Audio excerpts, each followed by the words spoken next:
सर्दियां आने वाली हैं, ऐसे में यूक्रेन ने जबरदस्त तैयारी की है। ज़ेलेंस्की ने रक्षा मंत्री बदल दिया और युद्ध नीति भी, जिसका असर ऐसा हुआ कि नए रक्षा मंत्री रुस्तम के आते ही क्रीमिया पर ताबड़तोड़ अटैक शुरू हो गए।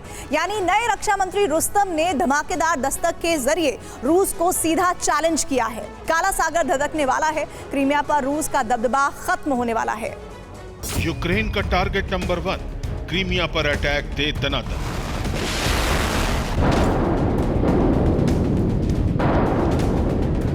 क्रीमिया पर कब्जे की सौगंध, ज़ेलेंस्की का पूरा होगा इंतकाम।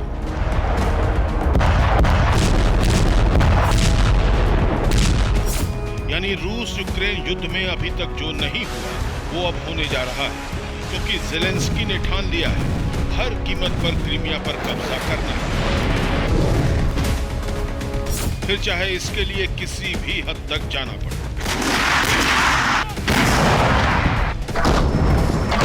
क्रीमिया को पाने के लिए यूक्रेन ने डबल लेवल प्लान तैयार किया है। पहले लेवल में रूस के शहरों पर ताबड़तोड़ अटैक किए जाएंगे, जबकि दूसरे लेवल के तहत क्रीमिया पर उस वक्त सर्जिकल स्ट्राइक की जाएगी जब क्रेमलिन का पूरा फोकस रूस के शहरों को बचाना होगा। और इस प्लान की कमान यूक्रेन के नए रक्षा मंत्री रुस्तेम उमेरोव को सौंपी गई है। अब से यूक्रेन के लिए अटैक प्लान डिफेंस मिनिस्टर रुस्तेम बनाएंगे। उन्हें ओलेक्सी रेजनिकोव को हटाकर रक्षा मंत्री बनाया गया।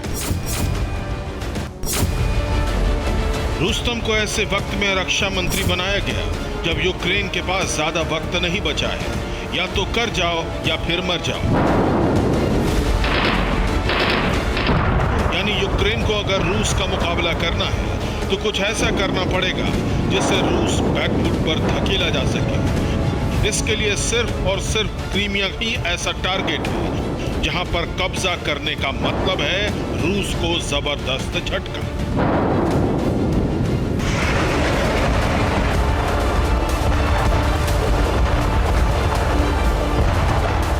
दरअसल रुस्तेम उमेरोव को रक्षा मंत्री बनाए जाने की वजह भी यही है, क्योंकि रुस्तेम क्रीमिया एक्सपर्ट माने जाते हैं। वो लगातार क्रीमिया लिबरेशन स्ट्रेटजी पर काम करते आए हैं।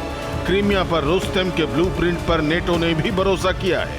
अभी तक रुस्तेम ब्लैक सी में यूक्रेन की सामरिक नीति को धार दे रहे थे। ग्रेन डील में भी रुस्तेम का बड़ा रोल रहा है।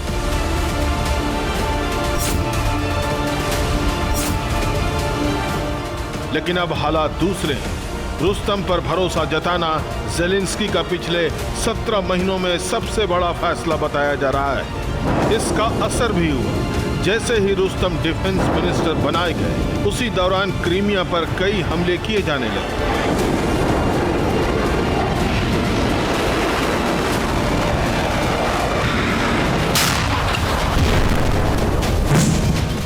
यूक्रेनी सेना ने क्रीमिया के तारखान कुट की ओर से फिदायीन हमला किया।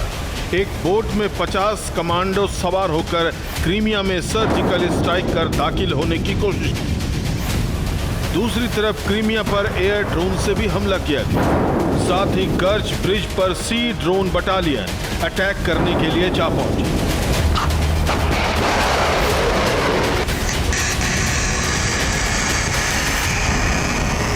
हालांकि ये तमाम अटैक रूस ने नाकाम कर दिए, लेकिन एक ही वक्त में 3-4 तरफ से और 3-4 तरीके से हमला हुआ तो रूसी सैनिकों के हाथ पैर फूल गए।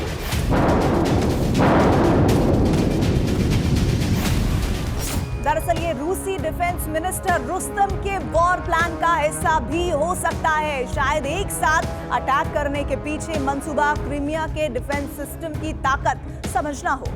दूसरी तरफ इन हमलों के जरिए क्रेमलिन तक ये मैसेज भी पहुंचा दिया गया कि यूक्रेन क्रीमिया को लेकर कितना अग्रेसिव है।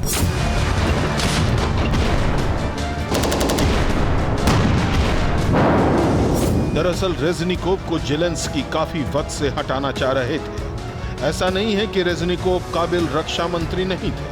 अभी तक जंग में अगर यूक्रेन टिका हुआ है तो इसके पीछे रेजनिकोव ही थे।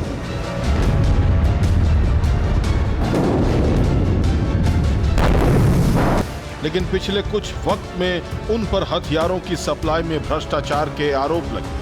साथ ही पश्चिमी देशों को हथियार बनाने वाली कंपनियों ने हथियार देना भी बंद कर दिया।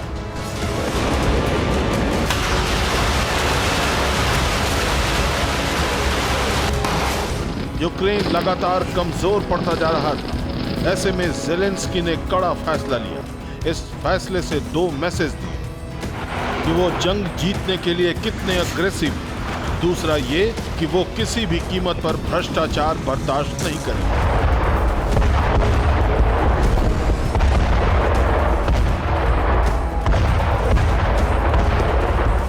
अब सवाल उठ रहा है कि नए रक्षा मंत्री रुस्तम कैसे इस अग्नि परीक्षा को पास करेंगे।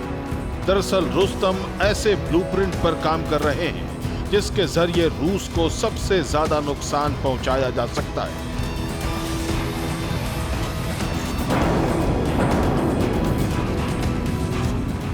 ऐसे दो एरिया हैं, पहला ब्लैक सी और दूसरा बाल्टिक सी।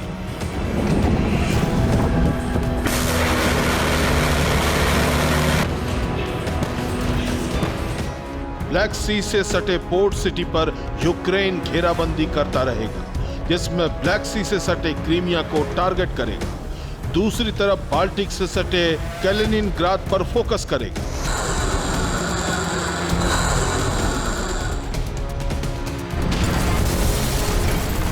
और मौका मिलते ही ताबड़तोड़ अटैक कर देगा। यानी यूक्रेन मॉस्को और दूसरे शहरों पर हमला सिर्फ इसलिए कर रहा है जिससे रूस वहीं फंसा रहे, जबकि रुस्तम के असली टारगेट क्रीमिया और कैलिनिनग्राद।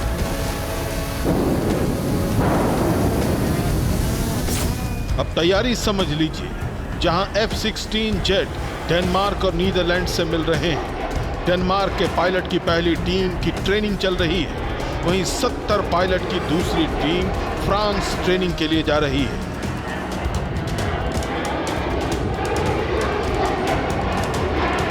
जबकि फ्रांस के पास F-16 नहीं है। ऐसे में इस बात की आशंका है कि ट्रेनिंग मिराज या फिर राफेल पर दी जाएगी। इसका सीधा सा मतलब है यूक्रेन को मिराज या राफेल भी मिल सकते हैं। यानी आसमान और समंदर दोनों तरफ से रुस्तम बड़े अटैक की तैयारी में। आसमान से कामीकाजी ड्रोन और फाइटर जेट से हमला हुआ और समंदर से कॉम्बैट बोट और सी ड्रोन से अटैक किया जाएगा। ऐसा करके रुस्तम क्रीमिया और कैलिनिनग्राद की सप्लाई चेन खत्म कर देना चाहते हैं। एक बार ऐसा हो गया तो क्रेमलिन में कोहराम मच जाएगा, क्योंकि रूस के पास सिर्फ एक ही विकल्प होगा, मॉस्को बचाए या फिर Crimea. Bureau report, TV9 Bharatvarsh.